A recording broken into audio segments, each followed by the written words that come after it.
पश्चिम Asia में बिगड़े हालातों की वजह से भारत की तेल सप्लाई भी डामाडोल हो गई।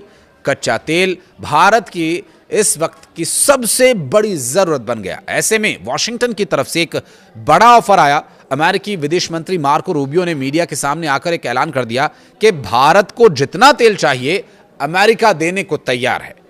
नमस्कार, मैं हूं आशीष त्रिपाठी आपके साथ, और इस बड़े बयान के बाद दावा यह किया जा रहा है कि बहुत जल्द भारत को स्ट्रेट ऑफ होर्मुज वाले एरिया से आने वाले तेल टैंकर्स पर निर्भर नहीं रहना पड़ेगा। जबकि अमेरिका पल में तूला पल में माशा, कब रंग बदल दे कुछ नहीं पता। तो अमेरिकी विदेश मंत्री मार्को रूबियो के मीडिया के सामने आकर किए गए इस ऐलान का क्या ही औचित्य माना जाए, इसको समझने की कोशिश करते हैं। दरअसल उनका कहना यह है कि अमेरिका भारत को तेल देने को तैयार है। उन्होंने यह भी स्पष्ट किया कि भारत के दरवाजे पर इस वक्त दुनिया की सबसे बड़ी ऑयल डील आकर खड़ी होने वाली है।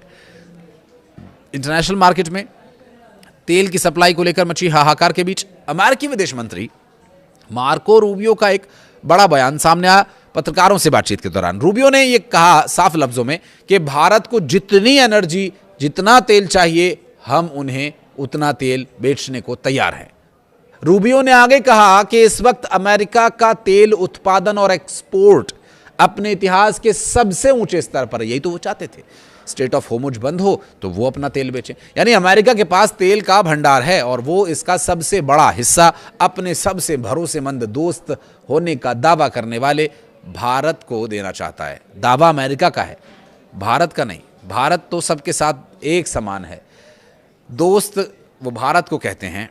और चूंकि अंतर्राष्ट्रीय स्तर पर जो दोस्ती है या दुश्मनी है वो सिर्फ अपने साझा, अपने निजी हितों पर निर्भर करती है। कुछ ऐसी ही कोई हित वहाँ अमेरिका को भारत में दिख रहा होगा। आखिर वो क्या हित दिख रहा है जिसकी वजह से वो ये डील भारत को ऑफर कर रहे हैं? चलिए उसके बारे में बात करते हैं। ये डील रातों रात नहीं हुई है। अमेरिकी विदेश मंत्री ने खुद खुलासा किया कि वॉशिंगटन और नई दिल्ली के बीच पहले से ही इस बड़ी ऑयल डील को लेकर सीक्रेट बातचीत चल रही थी। अमेरिका ये चाहता है कि भारत दुनिया के दूसरे देशों से तेल खरीदना थोड़ा कम कर दे और अमेरिका को अपने एनर्जी पोर्टफोलियो का एक बहुत बड़ा हिस्सा बना ले। अमेरिका इस बात को बहुत अच्छी तरह से जानता है कि भारत की अर्थव्यवस्था दुनिया की सबसे तेजी से बढ़ती अर्थव्यवस्थाओं में से एक है। इसलिए जो देश भारत की ऊर्जा जरूरतों को पूरा करेगा वो तो मालामाल हो ही जाएगा। आने वाले वक्त में ग्लोबल मार्केट पर वो राज करेगा। और इस तेल के खेल में अब वेनेजुएला की भी एंट्री हो गई है। वही वेनेजुएला जिसके राष्ट्रपति को ट्रंप ने उठा लिया था। वेनेजुएला के पास दुनिया का सबसे बड़ा तेल भंडार माना जाता है। मार्को रूबियो ने बताया कि वेनेजुएला के अंतरिम राष्ट्रपति डेल्सी रोड्रिगेज अगले हफ्ते खुद भारत की यात्रा पर आ रहे हैं और ऐसे में अमेरिका इस दौरे को लेकर बेहद उत्साहित है, क्योंकि अमेरिका खुद भारत का वेनेजुएला से सस्ता तेल दिलाने में मध्यस्थता कर रहा है। अगर ये तिकड़ी कामयाब हो गई तो तेल के दाम गिर सकते हैं। रूबियो ने कहा कि भारत के साथ काम करने के लिए हमारे पास बहुत सी बातें हैं, बहुत सी चीज़ें हैं। वो हमारे एक महान सहयोगी हैं और एक बेहतरीन पार्टनर। हम उनके साथ मिलकर बहुत सारा अच्छा काम कर रहे हैं। अमेरिकी विदेश मंत्री खुद भारत के दौरे को लेकर बेहद खुश नजर आ रहे हैं, क्योंकि उन्हें ये मालूम है कि भारत के साथ रिश्ते अमेरिका के लिए कितने महत्वपूर्ण हैं। वेनेजुएला का जो बड़ा तेल भंडार है इस वक्त, सीधे तौर पर तो अमेरिका का ही उस पर नियंत्रण है। भारत अपने देश की 140 करोड़ से ज़्यादा की जनता के हित को ध्यान में रखते हुए किसी भी देश के साथ बातचीत और किसी भी देश के साथ कूटनीतिक, किसी भी देश के साथ रणनीतिक व्यवहार उसी आधार पर करता है और करता रहेगा। भारत के साथ काम करने के लिए जो मार्को रूबियो ने बात कही है, भारत को अपना एक महान सहयोगी बताया है, पहले दोस्त बताया फिर सहयोगी बताया, तो आप यहाँ से इस बात को बहुत अच्छे से समझ सकते हैं कि अंतर्राष्ट्रीय स्तर पर दो देशों के बीच जब तक कोई एक साझा हित नहीं होता तब तक दो देशों के बीच तालमेल कभी नहीं बनता। और आज के समय में हर कोई अपने देश की भलाई को सर्वोपरि रखता है और रखना भी चाहिए। भारत भी उसी तरह से बात को ध्यान में रखते हुए पहली जो प्रायोरिटी है वो ऊर्जा संकट को ख़त्म करने की है, जिसमें काफ़ी हद तक लगाम तो लग चुकी है। लेकिन भारत को मल्टीपल रास्तों से तेल आयात करना होता है, बहुत सारे रास्ते अलग अलग तरीके से।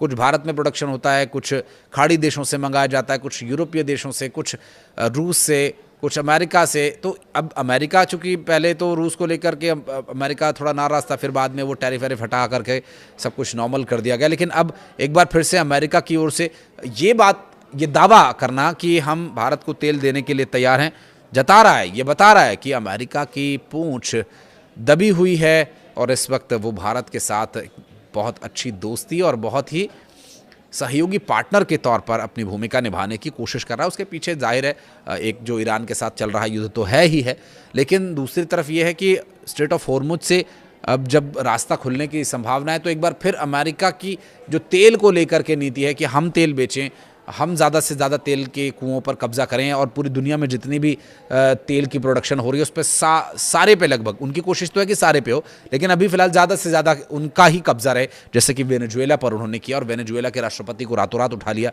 आरोप लगा करके कि वो नशे का व्यापार कर रहे हैं और पता नहीं क्या क्या। बहरहाल उसकी जाँच चल रही है, वो एक तरफा मामला, हमें उसमें नहीं पड़ना, हमें ये देखना है कि हमारा भारत का हित क्या है। अगर अमेरिका भारत के साथ ये डील फाइनल करता है और जिस तरह से मार्को रूबियो कह रहे हैं अगर उस पर कायम रहते हैं तो जाहिर है कि भारत के लिए ये एक अच्छी खबर होगी, जिससे न सिर्फ भारत के लिए तेल की उपलब्धता बेहतर तरीके से होगी बल्कि तेल की कीमतों में भी गिरावट आने की संभावना है। अभी जो पेट्रोल डीजल के दाम बढ़े तो क्या उसमें उसे रोल बैक किया जाएगा अगर ये डील होती है, क्योंकि अभी तक कुछ फाइनल नहीं हुआ है।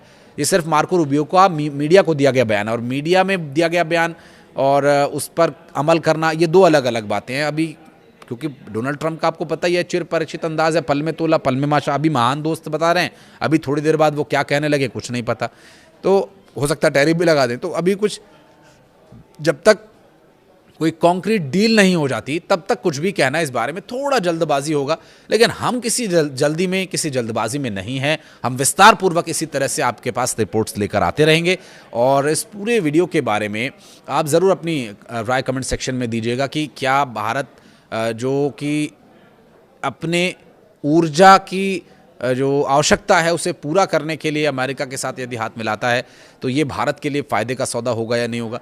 आपकी समझ इस बारे में क्या कहती है, कुछ कहना चाहे तो वो भी बताइएगा। लेकिन इस वक्त वेनेजुएला में तेल बहुत है, इसमें कोई दो राय नहीं है और उसका अमेरिका का उस पर नियंत्रण है, इसमें भी कहना कोई गलत नहीं होगा, क्योंकि वहाँ जो व्यक्ति उन्होंने राष्ट्रपति कार्यवाहक राष्ट्रपति के रूप में बिठाया वो कोई और नहीं, उन्हीं का अपना आदमी है जो उनकी हाँ में हाँ मिला रहा है, क्योंकि उसे वहाँ वेनेजुएला की कुर्सी मिल गई है और यहाँ इन्हें तेल ही तेल मिल गया है। और तेल का खेल इस वक्त सबसे महत्वपूर्ण है, जिसके पास तेल है उसी का सारा खेल है। नमस्कार। इस बड़े बयान के बाद दावा ये किया जा रहा है कि बहुत जल्द भारत को स्ट्रेट ऑफ हॉर्मुज वाले एरिया से आने वाले तेल टैंकर्स पर निर्भर नहीं रहना पड़ेगा, जबकि अमेरिका पल में तोला पल में माशा, कब रंग बदल दे कुछ नहीं पता। तो अमेरिकी विदेश मंत्री मार्को रूबियो के मीडिया के सामने आकर किए गए इस ऐलान का क्या ही औचित्य माना जाए, इसको समझने की कोशिश करते हैं। दरअसल उनका कहना यह है कि अमेरिका भारत को तेल देने को तैयार है। उन्होंने यह भी स्पष्ट किया कि भारत के दरवाजे पर इस वक्त दुनिया की सबसे बड़ी ऑयल डील आकर खड़ी होने वाली है। इंटरनेशनल मार्केट में तेल की सप्लाई को लेकर मची हाहाकार के बीच अमेरिकी विदेश मंत्री मार्को रूबियो का एक बड़ा बयान सामने आया। पत्रकारों से बातचीत के दौरान रूबियो ने यह कहा साफ लफ्जों में कि भारत को जितनी एनर्जी, जितना तेल चाहिए, हम उन्हें उतना तेल बेचने को तैयार हैं। रूबियो ने आगे कहा कि इस वक्त अमेरिका का तेल उत्पादन और एक्सपोर्ट अपने इतिहास के सबसे ऊंचे स्तर पर है। यही तो वो चाहते थे, स्ट्रेट ऑफ हॉर्मुज बंद हो तो वो अपना तेल बेचें। यानी अमेरिका के पास तेल का भंडार है और वो इसका सबसे बड़ा हिस्सा अपने सबसे भरोसेमंद दोस्त होने का दावा करने वाले भारत को देना चाहता है। दावा अमेरिका का है, भारत का नहीं। भारत तो सबके साथ एक समान है, दोस्त वो भारत को कहते हैं। और चूंकि अंतर्राष्ट्रीय स्तर पर जो दोस्ती है या दुश्मनी है वो सिर्फ अपने साझा, अपने निजी हितों पर निर्भर करती है। कुछ ऐसी ही कोई हित वहाँ अमेरिका को भारत में दिख रहा होगा। आखिर वो क्या हित दिख रहा है जिसकी वजह से वो ये डील भारत को ऑफर कर रहे हैं, चलिए उसके बारे में बात करते हैं। ये डील रातों रात नहीं हुई है। अमेरिकी विदेश मंत्री ने ये खुद खुलासा किया कि वॉशिंगटन और नई दिल्ली के बीच पहले से ही इस बड़ी ऑयल डील को लेकर सीक्रेट बातचीत चल रही थी। अमेरिका ये चाहता है कि भारत दुनिया के दूसरे देशों से तेल खरीदना थोड़ा कम कर दे और अमेरिका को अपने एनर्जी पोर्टफोलियो का एक बहुत बड़ा हिस्सा बना ले। अमेरिका इस बात को बहुत अच्छी तरह से जानता है कि भारत की अर्थव्यवस्था दुनिया की सबसे तेजी से बढ़ती अर्थव्यवस्थाओं में से एक है। इसलिए जो देश भारत की ऊर्जा जरूरतों को पूरा करेगा वो तो मालामाल हो ही जाएगा। आने वाले वक्त में ग्लोबल मार्केट पर वो राज करेगा। और इस तेल के खेल में अब वेनेजुएला की भी एंट्री हो गई है। वही वेनेजुएला जिसके राष्ट्रपति को ट्रंप ने उठा लिया था। वेनेजुएला के पास दुनिया का सबसे बड़ा तेल भंडार माना जाता है। मार्को रूबियो ने बताया कि वेनेजुएला के अंतरिम राष्ट्रपति डेल्सी रोड्रिगेज अगले हफ्ते खुद भारत की यात्रा पर आ रहे हैं और ऐसे में अमेरिका इस दौरे को लेकर बेहद उत्साहित है, क्योंकि अमेरिका खुद भारत का वेनेजुएला से सस्ता तेल दिलाने में मध्यस्थता कर रहा है।